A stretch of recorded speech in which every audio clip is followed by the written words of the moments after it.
Өрмекшілер ең қорқынышты тіршілік иелерінің бірі. Кішкентай ма, үлкен ба маңызды емес. Олар сыртқы түрімен және іс-әрекетімен кез келген адамды қорқыта алады және кенеттен шабуыл жасайды. Үйлерді басып алып, қорқыныш тудырады. Бұл видео өте қызықты болмақ.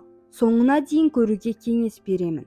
Әрине, егер сіз өрмекшілерден қорықпасаңыз. Бұл шығарылымда өрмекшілердің қорқынышты сәттерін, сондай-ақ ең үлкен және ең ұлы өрмекшілер туралы айтатын боламын. Сіз өзіңіздің үйіңізден өрмекші көрдіңіз бе?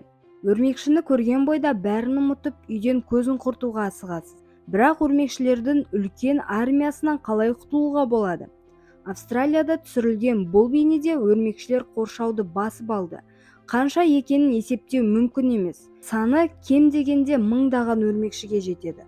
Оның үстіне өрмекшілер кішкентай емес. Олар қоршауды басып алды және бұл аз болғандай жақын жер